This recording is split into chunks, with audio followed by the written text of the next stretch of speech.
Welcome to The Long Game, Talking Pensions, the podcast that brings fresh insight to the challenges and opportunities in retirement planning. In this episode, we dig into the latest global advice study, which reveals a growing gap between what clients expect and what they're really on track for. Are your clients prepared or heading for a shortfall? Let's find out. Hello and welcome to The Long Game, a pensions podcast for international financial advisors. I'm your host, Rachel Meadows, Managing Director at IFGL Pensions, and I'm joined by my co-host, IFGL Pensions Technical Manager Steve Berridge. We'll be popping into your playlist periodically to talk about topical issues in the world of pensions. This episode, we're joined by special guest Nigel Danzelman, Head of Marketing Services and Communications at IFGL, to discuss the results of the recent global advice study, which we carried out in conjunction with International Investment and International Advisor magazines. Welcome, Nigel. Hi, Rachel. Glad to be here. Brilliant to have you. So, Nigel, tell us a little bit more about the study. Yeah, we teamed up with International Advisor to ask financial advisors about their clients' attitudes towards retirement planning, and specifically about how financially prepared they felt their clients were for retirement. And the results were really quite revealing and worrying. I think at the heart of this was a massive gap between client expectations for their retirement and the reality of their current situation. The results highlighted that most clients are significantly underprepared and are likely to face a nasty surprise when they retire unless they take urgent and quite significant action. I think the most worrying finding was that only 5% of clients have a realistic understanding of the size of the pension pot that they will need for their retirement. 80% underestimate how much they will need, most of those by a really significant amount as well. And 15% had no idea at all about the size of the pot that they will require. So there's clearly a sort of a big education gap here. And then I think if you combine this with some of the other findings from the survey, the picture becomes even more concerning. So 60% of people, for example, expect, maintain, or have a higher standard of living when they retire than during their working life. But this expectation is being squeezed by a couple of other things the survey showed as well. So almost 3/4 of people expect to retire before they hit the age of 65. But on the other hand, nearly 2/3 of people don't start saving for their retirement until their late 30s. They're often saying that they've got more immediate concerns, more immediate financial pressures. So while these delays are completely understandable, the window to save and build for their part and benefit from all the good things like compound growth just gets smaller and narrower. So I think overall, the survey showed a real disconnect between what kind of retirement people expect and the type of retirement they're going to be able to afford. And I think this means a lot of people are going to be in for a really unpleasant shock as they approach retirement. It's really quite stark, isn't it? The statistics that you cite there paint quite an eye-opening picture, really. It almost feels like for the majority of people, their financial plan is their hope and a prayer rather than a plan, an action plan. Yeah, and I think that, again, it sort of came across that retirement can seem like a long time in the future. And when you've got, a mortgage to pay, you're starting a family, you've got these kind of day-to-day financial pressures. Retirement in 30 years' time is one of the costs that is sacrificed. And so, yes, there is a it'll be okay in the morning, that kind of attitude. Steve, talk to us a little bit more about why is it such a big problem that people are only coming to retirement saving later in life for the understandable reasons that Nigel outlines here, but why is that such a big problem? Yeah, I think, Rachel, it's an issue because people are just unaware of perhaps the size of the pension pot that they need to accumulate during their working life, which will provide them with the standard of living that they expect to receive. The survey is quite interesting that it seems the majority of people believe they're going to require between 40 and 50,000. That was the highest percentage, and quite a number as well, over 50,000 a year, to live in retirement and to continue the life that they've become accustomed to. And perhaps there's an education piece here in terms of people becoming aware of exactly the size of the fund that they will need in retirement. I mean, if you look at the current annuity rate, around about 6% for 65-year-old. If you want to have an income, if you want a £50,000 income, you're going to need someone in the region of £750,000. So it really, to get a fund of that size, people need to start very, very young. They need many, many years of putting money away into a pension policy, really, as soon as they start their working life. And of course, for the reasons Nigel's just outlined, people in their earlier days bringing up children, paying mortgages, particularly at the moment where we realise there's a cost of living crisis in this country, a lot of people are getting to sort of around 40, then they get to that stage perhaps where they're looking, 15, 20 years might be a nice time to retire. And that's just simply not long enough to realistically put enough money away which is going to provide the kind of fund they'll need when they get to 60, 65 years old. So this is a real issue. It's an issue for people coming into retirement, Gen X. We can see unlikely to have the sort of level of pension provisions that the previous generation had, who enjoyed those DB pension schemes, and it's something that's probably going to become even worse as we go down the generations, through the millennials. So I guess, definitely for Gen Z, who are starting their working life now, it's really important to get them into good habits. And I suppose the pension rules landscape also has an impact, doesn't it? Because in the past, if we roll back, 10 years or so, when annual allowances, the limits around how much you could save into pension were much higher, it might have been, setting affordability aside for a moment, it might have been a more viable strategy to, defer saving for retirement whilst you're younger and you've got family expenses, etc., and then save much bigger sums later in life. But the way that the rules have changed and the annual allowances have been reduced, and we've had the introduction of tapered annual allowances for those with higher earnings and potentially more affordability, it actually takes the ability to save those large sums later away from people, doesn't it?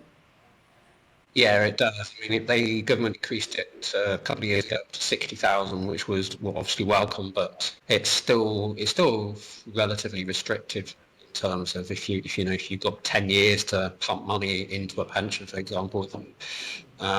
It's going to be something that's going to be a factor without a doubt. I think as well that what's sort of clear here is that people want to retire, sometimes in their 50s, so they're going to have 10, 15 years perhaps of having to fund their retirement before any state pension kicks in at all. And then at the other end of the scale as well, we see people living longer as well, so retirements can last well into people's 80s or even longer. So there's a longer period of time to fund as well. So as our expectations for retiring earlier increase, and our living age is increasing as well, then we're going to have to save even more than we have saved in the past. That's the thing, isn't it? It's I guess a conflict, because it's a good news, bad news situation. Good news, you're living longer, and people are more active in retirement, and you can do more exciting things. You can travel for longer. Wonderful news from a lifestyle perspective. Bad news, you've got to pay for that. And that takes a little bit of planning for, doesn't it? And I suppose that loops us back, Nigel, to this one of the statistics that came out of the Global Advice study, that over half of people expect to maintain the same standard of living in retirement, or even a higher standard than they enjoy whilst they're working. Only a third expecting their standard of living to decrease. How realistic is that? Well, I think the results of this are fairly clear, that people don't understand how much they need to save. And I think that's one of the biggest things that we, as an industry, should be talking about and trying to educate clients, particularly young clients, about the size of the pot they're likely to need, about the need to start saving as early as possible, even if it's a small amount. Because I think one thing that happens here is if you start saving early, you get into good habits. So you might not need to save a lot in those early years, but you're already allocating a little bit of your income towards your retirement, and that can increase over time as some of those financial pressures that we talked about earlier sort of ease as you get into, middle age and a bit later on. So I think there's a real job for all of us to get this message out into the world a lot more loudly than it's being heard at the moment. And I suppose striking that very careful balance between clearly communicating the size of the task but not scaring people off so that the task seems so daunting that it's insurmountable. And as you say, taking those early actions and small steps early on, good habits, actually this is in the realms of achievability for the vast majority of people if you're just armed with the right information early enough. Yeah, I think there's a problem that as people approach their retirement, they start to worry more about how much money they'll have for the future. But of course, by then it's a bit too late, really, to have a significant impact on the amount of the size of their pension pot. So I think this starting early is a really key part of the issue. And Steve, I guess for international financial advisors, there's an additional challenge here in that they're perhaps dealing with clients who are more geographically mobile, who are spending perhaps the career in different countries with different costs of living, and again might be tempted to defer saving for pension until later. What are the key actions that international financial advisors can take? Yeah, I think financial advisors play a very important role here. I mean, one of the key areas which needs navigating quite carefully is the area of taxation. I think international advisors can play a really good role here in helping clients. And things like the dual taxation agreement sometimes need scrutinising just to make sure that clients who've got pension pots that maybe they got them from the UK and they're living abroad, and they're making sure that the right action is taken, so they're not being sort of charged taxation twice on the money in the UK, for example, and then when they bring it into the country of their residence, and also just having that knowledge really of the different living standards. I mean, we've got a rough idea of what things cost in the UK. It can be very different in different countries around the world. So it's just that kind of local expertise, which I think they can really bring to the table here, really helpful. We've got, for example, we've got a national health service in the UK. Have we got that kind of service available abroad? It's always a factor as people get older when they retire. So will they need private medical insurance, for example, things like that. So yeah, I definitely think there's a real role for our international advisors here to play in just helping people navigate through the right outcome when they're living abroad. Nigel, what did the study indicate in terms of where people plan to retire? Yeah, that was another question we asked actually about what their, where they intended to retire, and we sort of split this between expat clients and those who are working in or living in the UK still. So of the expat clients, only 4 out of 10 intended to retire back to their country of origin. Around about sort of 20% expected to stay in the country that they're working and living in currently, but 40% of people intended to retire to a different country altogether. And I think Spain and Portugal in particular were destinations that were mentioned in the survey as popular retirement locations. On the UK side, even still, 20% of clients intended to live and retire abroad. So I think there's an opportunity here for advisors, that it's not just about asking when do you intend to retire, it's also asking about where do you intend to retire. Yeah, it really does highlight the importance and value of that international financial planning, because that focus on the customer and not just their life objectives, but where those life objectives are going to be played out can make all the difference, can't it? Absolutely. And as Steve said, in the UK, there are certain things that we take for advantage, like the NHS and, Social Security, all of those sorts of things, pensions. And those may not be available if you're choosing to retire abroad. So understanding what you'll need, understanding the sort of tax situation, and all of those things are key things that an advisor can help a client with. Steve, what are the future challenges that we as a whole industry here, so pension providers, financial advisors, other wealth management companies and product providers, what are the future challenges that we need to have on the radar when we're helping clients save for retirement? So just looking at the bigger picture. Yeah, I think there's a number of challenges. I think the regulatory picture is referenced in the survey. The increasing amount of regulation, is that going to change? Is that going to provide new barriers? And we've seen in the last sort of 6 or 7 months just the changes that have been brought in by the current government. It's likely to be something that continues. We're seeing increasing numbers of people actually at the moment appear to be moving abroad to in the kind of wealth accumulation phase. So we're seeing quite an exodus to, for example, United Arab Emirates, places like Dubai, very popular for people who are looking to sort of maximise their earning potential during their working life. So we might have the sort of then people moving from that to another country as they retire. So that is another factor that needs to be brought into account. There's also been a lot of talk recently about the investment, the actual role of investment in providing future wealth, and how big an impact it can be if you invest in the wrong funds for too long a period. For example, we know that pension funds, that in the last 5 years there's usually a lifestyling element, and there's been sort of talk about our pension assets being managed too conservatively. So there's another piece there about the need to look long term in terms of investment.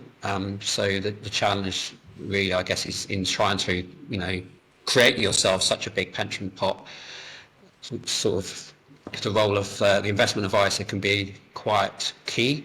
Against that, of course, we have the regulatory sort of challenges that we've seen in terms of, on the one hand, we've got the government at the moment, for example, key to encourage the big pension funds to invest in sort of startups and sort of private equity type ventures, but also recently we've had the challenges of SIP providers, for example, something close to home, where members have invested in more adventurous assets, and there's been sort of more of a tightening in terms of regulator looking at the kind of assets that people invest in. So we've got all those different challenges really that we need to look at. So they're definitely interesting times at the moment. I suppose on the customer side, when advisors are working with their customers, their clients, structurally we'll see less and less customers reaching the point of retirement with defined benefit plans, so less and less secure income locked in at that point of retirement, so more dependence on the amount of money that they've saved within their defined contribution pots, SIPs and other pension products.